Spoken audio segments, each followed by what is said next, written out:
उच्च न्यायालयाने आरटी प्रवेशासाठी घातलेली 1 किलोमीटर परिघाची अट रद्द करण्याचे आदेश देऊन 18 मार्च पर्यंत मुदत वाढ दिली. मात्र याबाबत दुरुस्ती पोर्टलवर शासनाने केलेली नाही.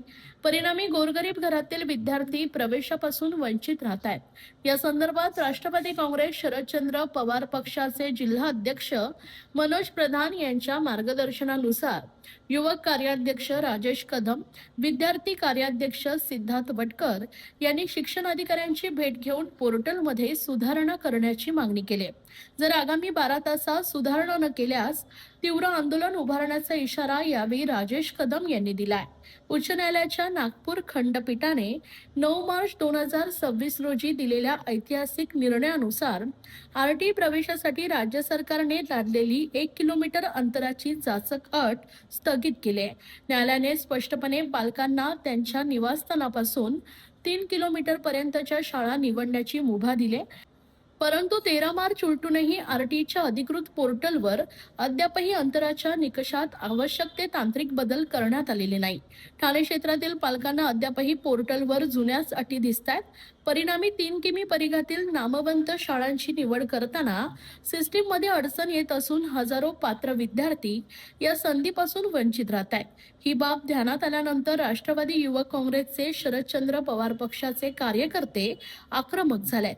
आज या कार्यकर्त्यांनी शिक्षण अधिकारी शेषराव बडे यांची भेट घेऊन निवेदन दिले. या संदर्भात त्यांनी शेषराव बडे यांना अधिक माहिती दिली. तसेच अधिकाऱ्यांनी देखील सकारात्मक प्रतिसाद दिलाय. या प्रसंगी मिलिंद बनकर, बाळेश हत्ती अंबिरे, विश्वास चव्हाण, श्रीकांत बर्वे, महेश मोरे, रोशन त्रिभुवन, निलेश जाधव, सचिन भानबरे, साहिल उदुगडे उपस्थित होते. मी आमचे नेते आदरणीय आवड साहेब आणि जिल्हाध्यक्ष मनोज प्रधान साहेब यांच्या नेतृत्वाखाली आज आम्ही शिक्षण अधिकारी शेषराव बडे यांची भेट घेतली होती. नागपूरच्या खंडपीठाने निर्णय दिलाय की दुर्बल आणि वंचित घटकांसाठी जी आरटी योजना राबवली जाते तिच्यामध्ये जी अंतराची अट होती ती 1 किलोमीटरची अट रद्द करून 3 किलोमीटर पर्यंत मर्यादा वाढवण्यात येईल. परंतु आज त्या गोष्टीला आज 3रा दिवस उजाडला असला तरी राज्य शासनाच्या वतीने ती साईट अजूनही अद्याप अपडेट करण्यात आलेली नाही. लोकांना आजही फॉर्म भरताना 1 किलोमीटरच्या डिस्टन्सच्या शाळा दिसत आहेत.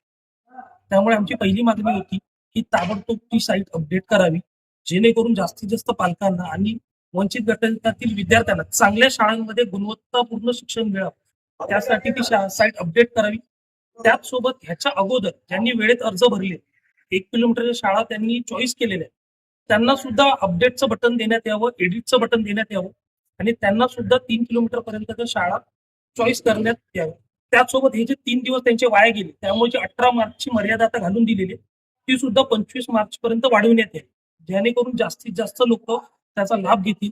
त्याचसोबत हा फक्त ठाणे शहराचा विषय नसून जे ग्रामीण भागातील विद्यार्थी त्यांना ह्या किलोमीटरच्या अंतराचा जो निर्णय बदललाय त्याचा जास्तीत जास्त लाभ घेत आहेत. याबाबत शिक्षण अधिकाऱ्यांचं काय नेमकं बोललं, त्यांचं काय? शिक्षण अधिकारी शेषराव बडे यांनी याला सकारात्मक प्रतिसाद दिलाय. त्याचसोबत आज त्यांची शिक्षण मंत्र्यांबरोबर साप्ताहिक बैठक असते.